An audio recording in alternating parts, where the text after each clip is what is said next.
Welcome, Bill Federer here. In this episode of How We Got Here, we're going to look at the four voyages of Christopher Columbus. We begin with the Sultan Mehmed II, who succeeded his father Murad II to rule the Muslim Ottoman Empire. He killed his siblings and later stated, "Whichever of my sons inherits the Sultan's throne, it behooves him to kill his brothers in the interest of the world order." On May 29, 1453, at the age of 21, Mehmed II conquered the Byzantine city of Constantinople, the largest and richest city in Europe. Located on the Bosporus, where the East and West met, it largely served as the capital of Christendom for over 1,000 years. Mehmed had stated, "The Gaza, or Holy War, is our basic duty, as it was in the case of our fathers. The conquest of Constantinople is essential to the future and the safety of the Ottoman state." Constantinople was conquered in 1453, ending the Byzantine Empire and permanently altering trade routes from Europe to Asia, which had been traveled for centuries by merchants such as Marco Polo. Now, those who do not like Columbus need only to turn one chapter back in the history books and realize his voyage west was in response to Sultan Mehmed II blocking the land trade routes east to India and China. Even socialist Howard Zinn wrote in A People's History of the United States, 1980, "Now that the Turks had conquered Constantinople and the Eastern Mediterranean and controlled the land routes to Asia, a sea route was needed. Portuguese sailors were working their way around the southern tip of Africa. Spain decided to gamble on a long sail across an unknown ocean." William Lawson Grant, professor of colonial history at Queen's University, Kingston, Ontario, wrote in Voyages and Explorations, 1911, "The history of Western civilization begins in a conflict with the Orient. The conflict, which it may be the end, is not yet. The routes between East and West have been trodden by the caravans of trade more often even than by the feet of armies. The treasures of the East were long brought overland to Alexandria or Constantinople or the cities of the Levant, and thence distributed to Europe by the galleys of Genoa or of Venice. But when the Turk placed himself astride the Bosporus and made Egypt his feudatory, new routes had to be found." Grant continued, "In the search for these were made the three greatest voyages in history, those of Columbus, Vasco da Gama, and Magellan. In his search for Cipangu, Japan, Columbus stumbled upon America. The great Genoese Columbus lived and died under the illusion that he had reached the outmost verge of Asia. In 1498, Portuguese explorer Vasco da Gama successfully sailed around South Africa to India, but 6 years earlier, Columbus proposed another westward sea route. Beginning in 1492, Columbus took 4 voyages to the New World. The first, 1492 to 93, he discovered land. The second, 1493 to 96, he encountered a hurricane, malaria, and cannibals. The third, 1498 to 1500, he faced Doldrum's rebellion and was arrested. And his fourth, 1502 to 04, he survived another hurricane, explored Panama, and was shipwrecked on Jamaica for a year. So let's begin with the first, 1492 to 93. It was truly historic. Columbus used his knowledge of trade winds to make the longest voyage ever out of the sight of land. Thinking he had made it to India, he referred to the inhabitants as Indians. Well, the first inhabitants he met were peaceful Arawak natives. Columbus thought that Cuba was the tip of China and Hispaniola, which is today Dominican Republic and Haiti, was Japan. Returning to Europe, Columbus's ship, the Santa Maria, hit a reef off the coast of Hispaniola and was wrecked on December 24th, 1492. He left 39 sailors in a makeshift fort named La Navidad. Well, then his second voyage, 1493 to 96, he was frustratingly saddled with 17 ships, 1,500 mostly get-rich-quick Spaniards. And this was the doings of the jealous Spanish bishop, Juan Rodriguez de Fonseca, who continually undermined Columbus at the royal court.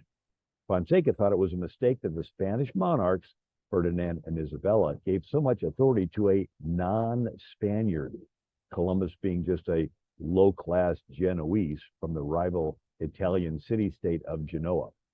In this sense, Columbus was himself a victim of racial discrimination.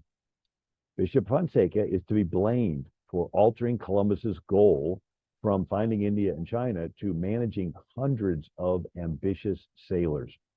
Columbus was a gifted explorer, but unfortunately failed as a governor. Looking for a location for a settlement, Columbus explored Puerto Rico and Jamaica. Arriving at La Navidad, Hispaniola, they were shocked to find that the sailors Columbus had left the previous year were all killed by the natives. Reality set in.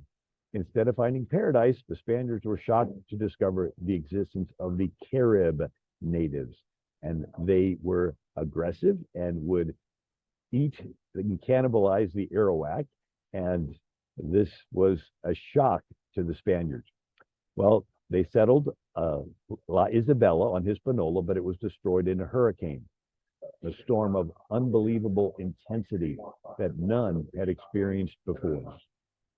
They abandoned La Isabela and founded a new settlement, Santo Domingo, presumably in honor of Columbus's father, Domenico. After the hurricane and the malaria and the fear of the cannibals, the Spanish settlers began to consider Columbus as having misrepresented the New World. And they grew impatient, having to obey Columbus, who after all was not even a Spaniard.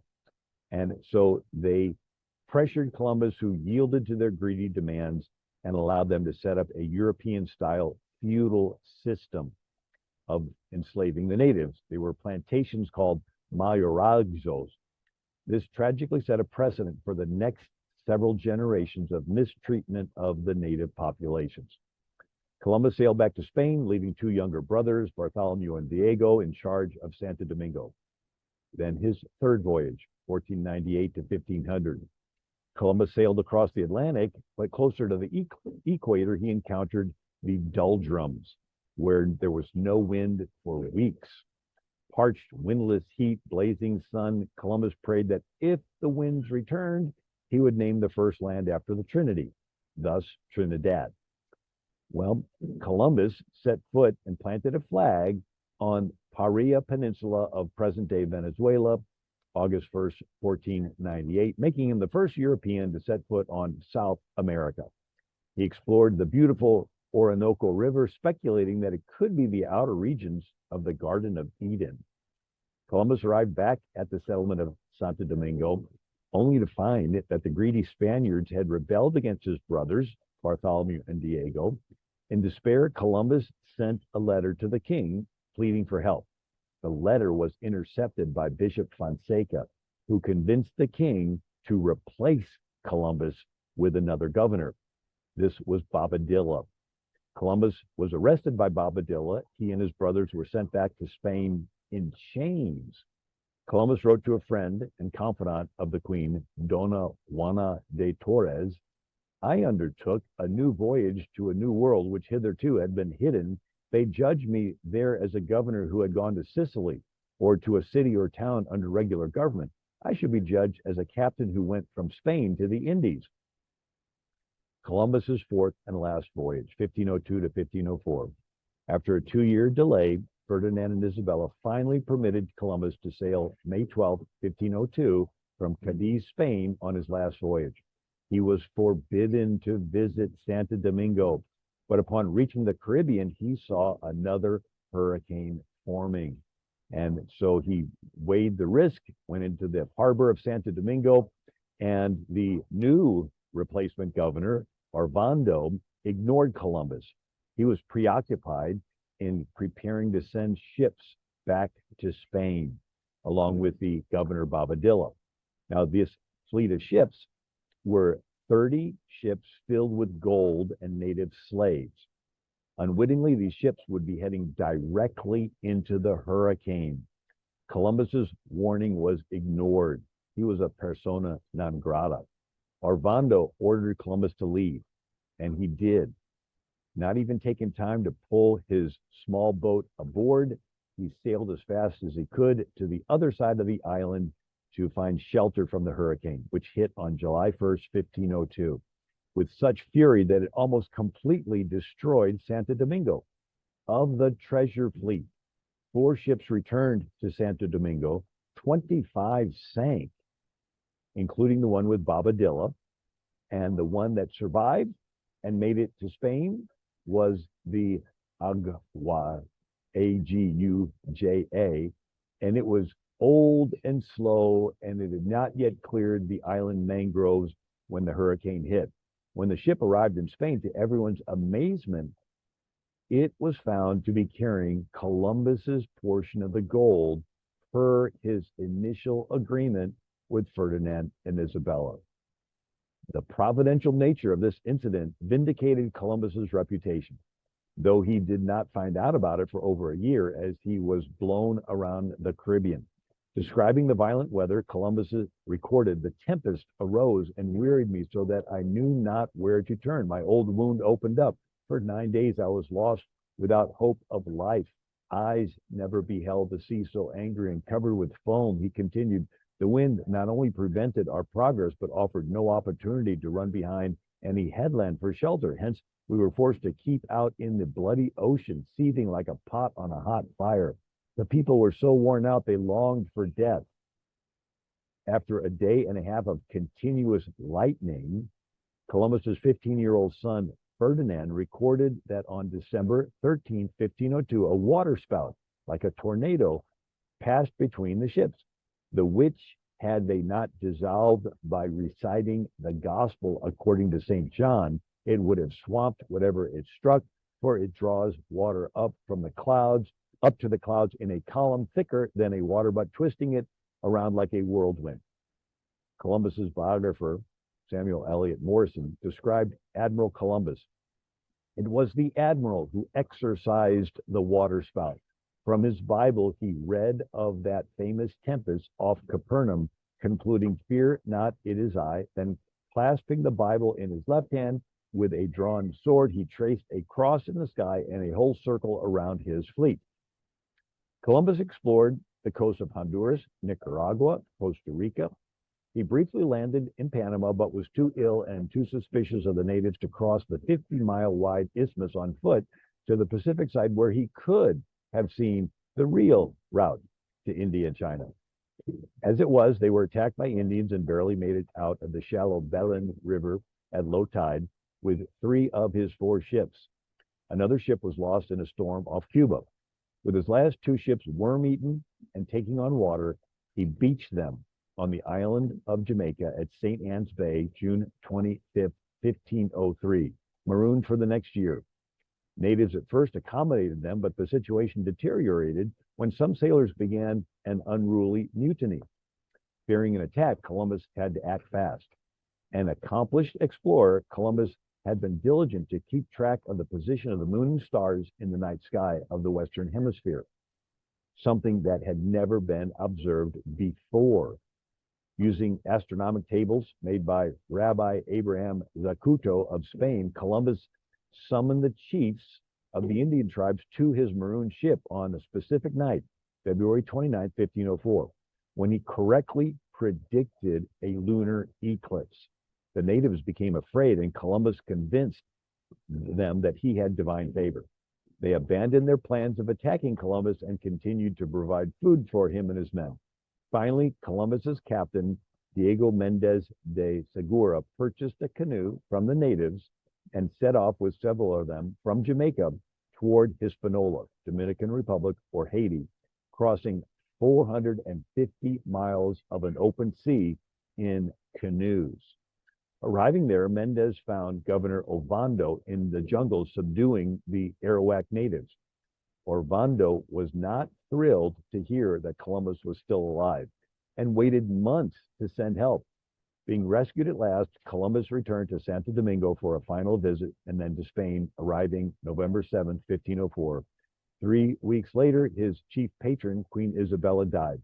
Columbus died a year and a half later at the age of 55. Though unsuccessful as a governor, Columbus was nevertheless one of the world's most accomplished sailors and explorers, and though he did not reach India or China, he changed history. Back during his 4th and final voyage, when he was in Panama, trapped on the Belen River at low tide, he was incapacitated with physical pain. And on July 7th, 1503, not knowing if anyone would ever read it, he wrote his Lettera Rarissima. And he writes, the Indians were many and united and attacked. I was outside very much alone on this rude coast with a high fever and very fatigued. There was no hope of escape. In this state, I climbed painfully to the highest part of the ship and cried out for help with a fearful voice. At length, groaning with exhaustion, I fell asleep and heard a compassionate voice saying, O fool and slow of heart to believe, and serve thy God, the God of every man. From thy birth he hath ever held thee in special charge of those barriers of the ocean sea, which were closed with such mighty chains. He has given thee the keys. Turn thou to him and acknowledge thy faults. His mercy is infinite. Thine old age shall not hinder thee from performing mighty deeds. Whatever he promises, he fulfills with interest. That is his way. Well, I hope you have enjoyed the looking at 4 voyages of Christopher Columbus. God bless. Yeah,